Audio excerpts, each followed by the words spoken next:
How do you think the best daily routines for a healthy life are related to habits?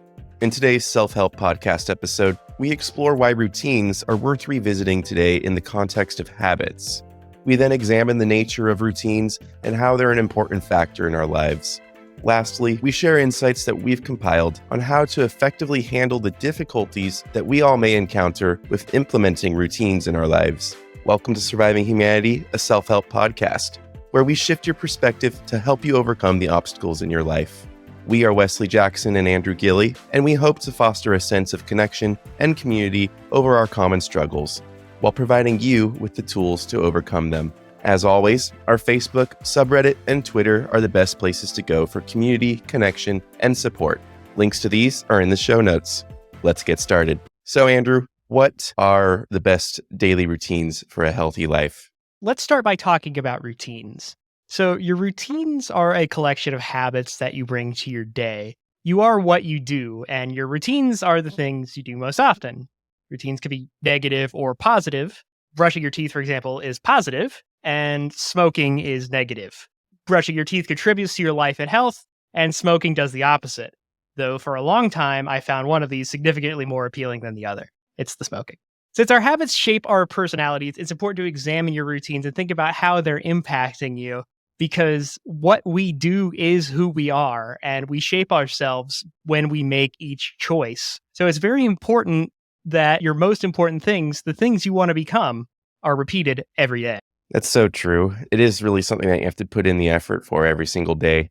In my opinion, if we want to get into specifics, I think that the best daily routines center around like these three main areas of sleep, nutrition, and movement. I think if we had to pick just three facets of our lives to really focus on, the momentum that's generated from these three areas really helps carry us forward, not just each day, but into the future as well. I think it really helps build up resilience for whatever life tends to throw at us. And I think that mastering these three areas in particular will really build a ton of resilience in both the body and the mind. Absolutely. And these aren't separate things either. The body and the mind are connected and form us as a whole. So it's very important to look at all of these things to get a clear idea of what's going on. So why are we talking about this today? Routines have always been around, but Wes, what do you think?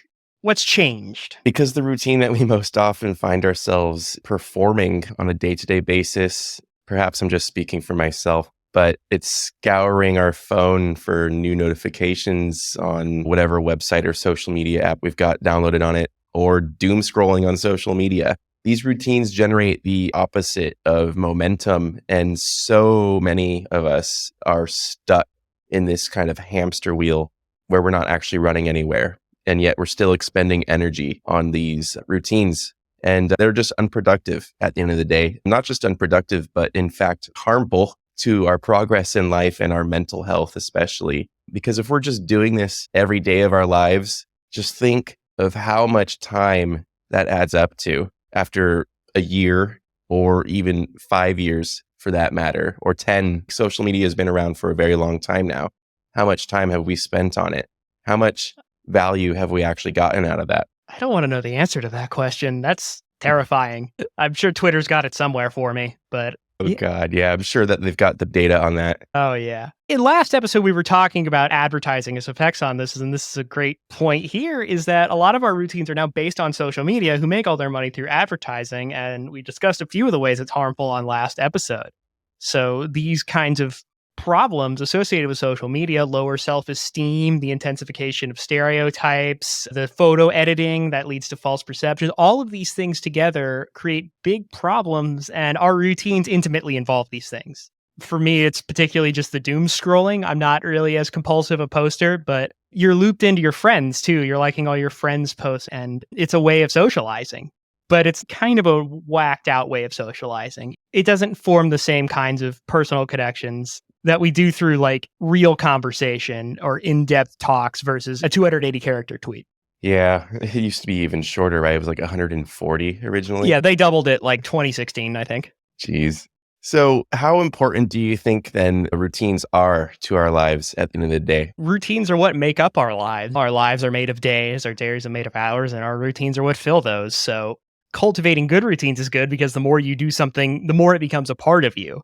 You want to do the things that make you become the person you want to be. And you have to set up your habits this way. This is what Aristotle talked about. He thinks that habits are the way to become ethical. In order to become an ethical person, you have to have the habits that an ethical person would have. This sounds a bit circular, and it is a little bit. But what Aristotle really means here is that there's no rule. Like, you shouldn't always do X in a particular situation. You shouldn't never lie. Rather, in order to figure out that answer, you have to form the habits of justice and compassion and other virtues to become the sort of person who would act the right way in that situation. There's not one answer, but there's a type of person to become. So if we aim our habits in the right way, we can change ourselves dramatically by compounding these different effects. I really like that. Instill habits that propel you to become the person that you want to be. That's a really good, powerful one. I think that's a really nice daily reminder to provide like the why behind why you're doing these things, because implementing habits at first, no matter what it is, you can know that it's good for you, but just implementing a new routine and having to stick with it and the kind of like discipline phase of that is never something that's necessarily easy. No, it can be pretty rough. When I was learning to meditate, I found this really hard, and I still struggle with it some days, but I've gotten into a pretty good routine.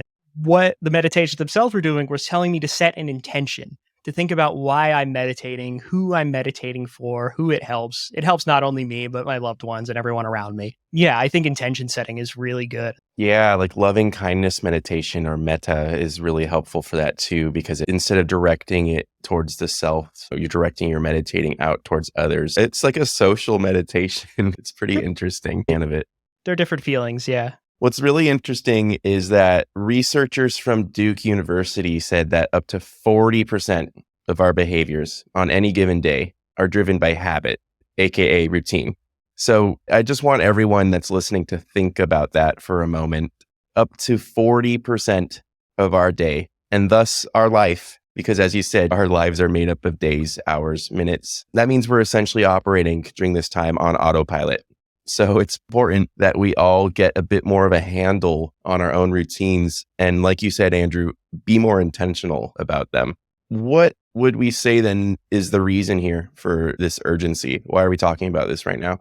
Technology is a big one. That was the same in our last episode. I think that's a pretty big factor in a lot of these different things because our brains aren't as adapted to new technology yet, or depending on who you read, can't be. I don't have a settled opinion on that. But yeah, we're looking at social media, we're looking at the internet, we're looking at TV and streaming services too. Let's not leave out like content producing things like YouTube and things like that, because these streaming services also keep you trapped in them in the same way. It's not as socially disruptive as social media, but it's still luring you into bad habits. So essentially the reason it's urgent is because there's never been a better way to pick up bad habits than the internet. And so you want to make sure you're the one doing it, not the internet or any other negative influence you have in your life. You want to make sure that you're the one setting your routines because, as we said, that's how you become the person you want to be. That's an interesting way to phrase that. The internet doing the work for you, basically. It's like feeding you new routines. Like, here you go. You like this? Have more of it. We don't realize it's happening. The less control that we have over our daily routines like this, the less control we have over our own lives at the end of the day. If we're primarily engaging in bad habits throughout our day, these routines ultimately only take us further away from our goals. And so that's why we're talking about this today, because everyone has goals of some sort in their life. And even if they don't, they have a general feeling or desire to accomplish certain things, or at least accomplish something, be something at the end of the day, something more than themselves. We all have this desire for self-actualization, self-transcendence. And if we don't master our routines, we'll never really get there. Absolutely. Routines have obviously always been around just by the definition of the word. But with our particular negative routines, where do you see this coming from? What's the origin of our kind of ordered lives where we can't really do the routines we want? I actually want you to talk about that first, I think. All right, I'll go ahead. So it's generally very hard to form routines you're working. And where we live, the United States, it's a 40-hour work week minimum, basically. And in some cases, you're lucky to get that. But the way work works in the US is all of your routines are structured around that. And this could be more or less disruptive. The least disruptive is probably a 8-hour workday from home, and the most would be night shifts at a warehouse or anything like that. It's not you that's really picking these things, it's your job. A 40-hour work week is a routine, but that's imposed on us. We don't like work because it's by definition exploitative, because you aren't getting as much out of it as somebody else is, or when you can't work for yourself, or you're not working for something you believe in. And I think that's most people. I don't think my day job is particularly important or anything, so I find it quite dull. My pleasure comes from routines outside of that to try to reclaim some control, so I'm not literally just sitting on my laptop 80 hours a week writing copy. It's about forming something outside of that work identity that I think is really important. Yeah, structuring our lives around work. For example, the thing that pops immediately to my head is the commute. Nobody talks about the commute that is required when going to and from the office, which you don't get paid for. I don't know No, it's anybody that ridiculous. gets paid for their commute, but it's just forced upon you. That was one of the good things I would say that came out of the last 2 years or so, is this kind of remote work shift, which has its pros and cons. But the 8-hour workday is an interesting one. I'm going to take a bit more of a critical stance upon what you said. We seem to center our lives around this 8-hour block every day. But in the end result of that is that we squeeze in the actual living of our lives between the cracks of that, which I find really sad. Between the commuting, having to feed ourselves, eating or cooking, ideally not eating fast food or eating out, which is obscenely expensive, especially now. It feels like we have no time left. And don't forget sleep. We've got sleep that needs to happen in there somewhere too. So how much time left do we actually have to ourselves at the end of the day? How much energy do we have left at the end of the day to actually work on ourselves and put in place these habits and routines? It's like that triangle that maybe some people have seen around the internet, where it's choose two, and the 3 points of the triangle contain good grades, enough sleep, and then social life. And no matter what, it seems like we have to sacrifice somewhere at this point. And in the end, I don't think that benefits us. If we had a shorter workday, for example, I don't feel like this would be the case as much. People would have more time to just be, basically, at the end of the day. It should be noted that productivity among workers, like per dollar value, is way up versus worker pay has stagnated, essentially. So it's not about the productivity. It's about the way society overall is structured. The 8-hour workday is not an immutable fact of American/Western society. It doesn't have to be like that. Yeah, we didn't always have an 8-hour workday. It used to be a lot worse, actually. Yeah, true. So, who do you think this is a problem in particular for? Everybody's got problems with routines, but as with everything, there's some people who are going to have a little bit more difficulty with that than others. So, what are your thoughts here? I'll take a personal perspective here. Anybody who has ADHD, so that's myself included, people like us easily get sucked into and trapped by the dopamine slot machine that is social media, Tinder, video games, anything that provides a randomized reward system, really. So it's, even harder to maintain the self-discipline, like I said, during that first phase where it feels like work still when you're having to implement these new habits. It's even harder to maintain the discipline necessary to get through that hump in order to avoid the unproductive routines compared to the average person, especially since maintaining healthy routines is extra boring for us. So we have a whole subset, I would say, of requirements that are necessary to creating these strong, stable routines. First example off the top of my head is the religious use of timers and reminders. I have so many just throughout each day of my life to remind me to do things, because if I don't have those reminders on my phone and these timers to remind me to do certain things each day, I'm just not going to do them. It doesn't matter how long I've been doing them for. If I don't have that prompt to do the work for me in that sense, in terms of remembering, I most likely won't do it. What about you? Yeah, I think more broadly speaking, anyone who feels overwhelmed, because this is work, it's difficult. It's not easy to come home from an overwhelming shift at work and then try to work on yourself. It's very difficult to do that. So what we really want here is people who are feeling overwhelmed to be able to recover from it. And social media doesn't help you recover from feeling overwhelmed. It gives you a quick dopamine hit, but probably ends up doing more harm in general because you get distracted and you get unfocused and sucked into the loop. It's very easy to want to do that. And I do it a lot. That's why I know how easy it is to just start doom scrolling when you're depressed instead of doing something that would actually be good for your depression. Meditating or taking a hot bath. Literally, probably anything else would have been a better idea for when I'm depressed than doom scrolling. But it's so easy to slip into that if you aren't thinking about it. And we're not thinking about it usually because we're all very tired all the time. So really anybody who feels overworked, which I think most people do and probably are. Yeah. Why should we all care about this at the end of the day? The goal of capitalist society in general is to make you form routines that are appropriate for the continuing production of the society.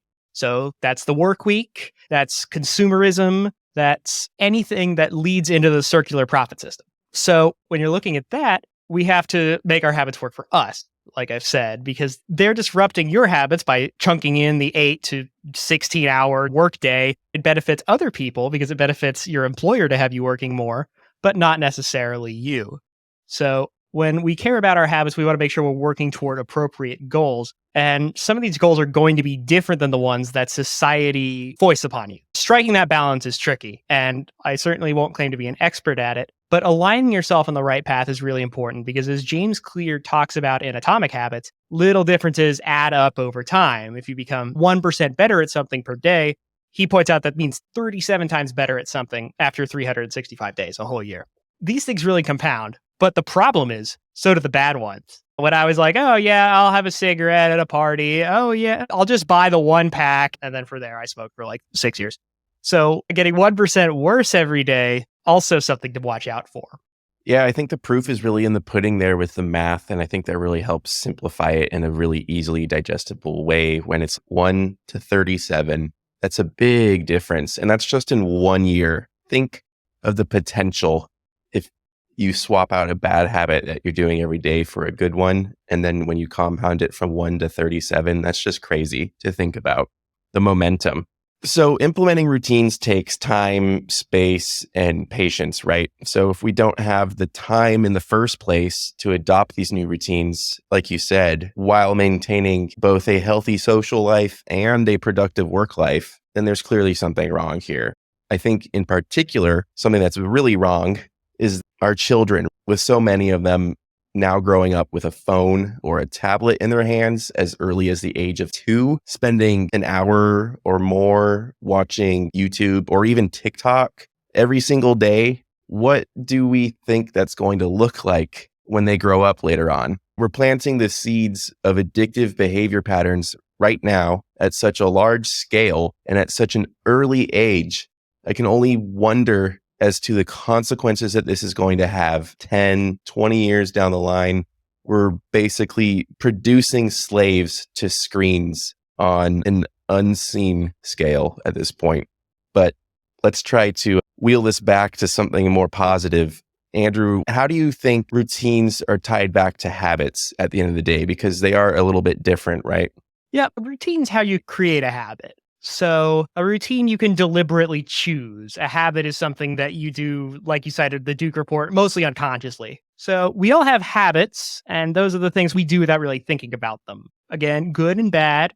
I meditate every day, but also doom scroll. So there's some mixing there. None of us are going to have all good or all bad habits. And the point isn't really to be perfect. That's not something that's attainable, really. What we're looking at is we want to be good people. And Aristotle, like I said above, thinks that this is the way to do it. You need to set your routines and practice them so they become habits. And once you practice these routines and they become habits, then the habits determine who you are. But if you're a bad person, but you want to be better, you start by just doing good things, doing it in a routine, then these things eventually compound and you change who you are through that action. Now, like I said, you have to want to change. But when we set our habits toward good things, when we set them out toward the world and we set them for ourselves so we can flourish and everyone around us can flourish, that's when the real work pays off. So when we change our routines, we change our habits, we change ourselves, we change the world. Ooh, that's very motivational. Yeah, it's like you said, right? Rome wasn't built in a day after all, and neither are we. We're very complex entities at the end of the day. I don't think us humans give ourselves enough credit sometimes in that regard. Yeah, I see routines as a series of habits working in tandem together. Like you said, it's something that's built up to. They produce, in particular, a feeling of flow and momentum that can really help set us up for success at the end of the day and for the rest of our days. And so, as this momentum continues to increase over time and compounds, like you said, we get to see the positive effects on a daily basis. I think that's when things really start to snowball. It becomes really inspiring to see ourselves changed in such a positive way, because naturally we tend to shy away from change as humans because of this innate primal fear of the unknown. We don't know what that change is going to look like. But in this case, when it's intentional, it creates this feeling of power. It's very empowering. The more positive habits that we do link together, like you said, the better the outcome and the faster that we'll see the results as well. But our brains are wired to take the path of least resistance whenever and wherever possible in order to conserve energy. I think the way that we can get around this is by rewarding ourselves a little bit when we do execute these positive habits, especially during that first self-discipline phase when you've taken on a new habit. This way, our brain is still getting that hit of dopamine that it's seeking that it might have been getting otherwise from smoking, social media doom scrolling, watching YouTube. Habit apps do this, for example, by pairing fun animations and sound. Anytime you complete an individual habit or achieve like a perfect day where you have done all of your habits that you wanted to get done in a day, I think this is a really powerful and yet small way to incentivize that monkey brain, so to speak, to like doing something. That's helpful and gives us a little bit of a roadmap to how you start implementing these things, because it feels a little sometimes silly at first to do the little dopamine things. I've done the habit app thing, but it really does work over time. We can close it out with a little bit more immediate examples. So what do you do, Wes? What do you do as an individual? And I should put a disclaimer here. Please do not just copy our daily routines. These are really very personal. I'm a guy who really likes to try to find a guide for something, and it's not possible. I already tried. You can't just copy someone's daily routine. But that being said, it's always a great jumping off point to hear what other people are doing and how they personally keep themselves grounded. So for our listeners, Wes, what are a few ideas? Yeah, don't copy our routines. Try to combine both of them and do all of them in one day. Then see how that goes for you. Report back. Just kidding. Yeah, so as I said at the beginning of the episode, master the 3 areas of sleep, nutrition, and movement. Incorporating positive habits from these areas into your life on a daily basis really helps. And so I'll give some examples of what this looks like in my own daily routine. So I wake up at 6 a.m., I take my daily vitamins or supplements, and then I do 15 minutes of Qigong, which is similar to Tai Chi, and that's my movement for the day. And then I personally like to break basically, and I get to read various philosophy and psychology articles that I may have put on my list. That's my nonfiction reading for the day. Then I resume my routine with a 5-minute gratitude journal entry, which for me is super important. It's a really good depression fighter, I would say. And I wash my face and I brush my teeth. And then I begin work at 9 a.m. The way I work as well is where I will commit 3 hours to my most pressing project of the day first. And then I execute smaller tasks, 3 of them that take like a maximum of 15 minutes or so each before I move on to daily maintenance tasks that help keep things running smoothly. And that's in the afternoon. This is called the 3-3-3 method. In order to help make this all run smoothly as well, I use the Pomodoro technique. So I work for 25 minutes and then I take a 5-minute break, which is where I then get up out of my chair and I walk around and I stretch my body if I feel like it's necessary. That way I continue to get this movement added into my day on an incremental basis. Once I finish work at 4 p.m., I review and I organize tomorrow's tasks because that's something that's really important for keeping the momentum going so that you don't have to wake up and then you get to your desk and you're like, okay, what am I actually doing right now? What am I supposed to be doing today? If you plan that beforehand, it really helps jumpstart things in the morning. After I review and organize tomorrow's tasks, I meditate using the Waking Up app, and then I eat dinner, an early one. Then another 5-minute gratitude journal entry to round out the day. And something that works really well for me, having racing thoughts once I lay down for the day in bed, is brain dump journaling, actually, as it's called. And so that's where I basically just fill a blank page with whatever's on my mind. And this really helps make it a lot easier for me to fall asleep quickly because normally I would stay awake thinking. I also forgot to mention I make some tea as well. And yeah, brush my teeth, wash my face. The lights off around 9 for me and ideally asleep by 10:30. That way I'm still getting 7.5 hours of sleep each night. Which for me really makes a big difference between 6, for example, hours of sleep. And yeah, there you have it. It's important though, like you said, Andrew, to remember that this routine works for me, definitely not for everybody. So it's best to experiment, I would say, importantly, with a variety of routines until you find what's most effective for you as an individual.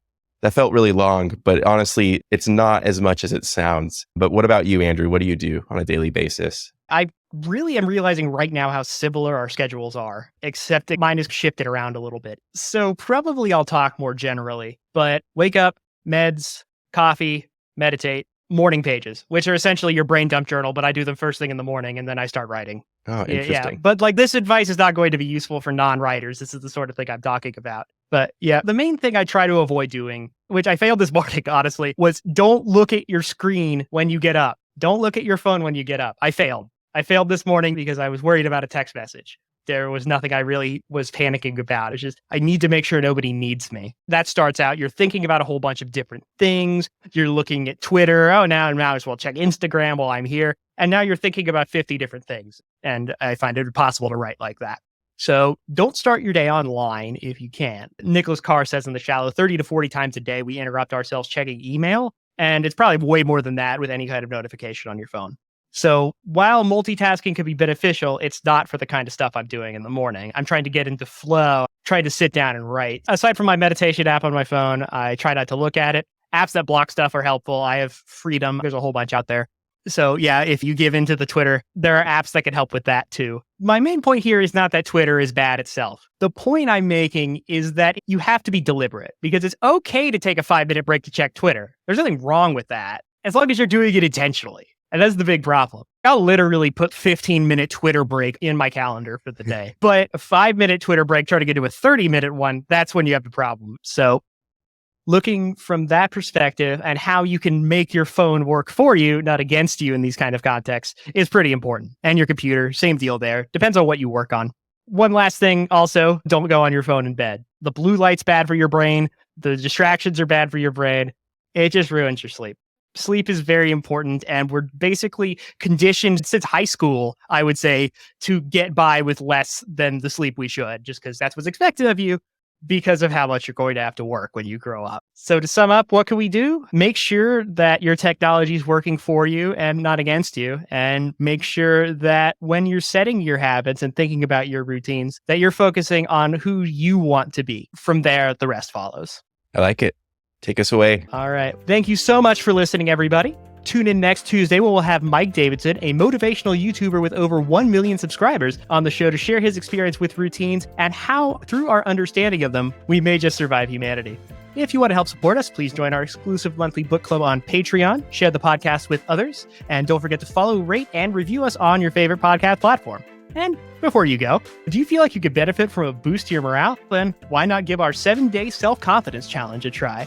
For $7, you'll get exclusive access to content that will help you determine your core values and strengths, reframe negative thought patterns, and break old habits to build new ones, all while setting realistic personal development goals. Links to our Patreon challenge can be found in the show notes. Thank you, everyone. We'll see you next week.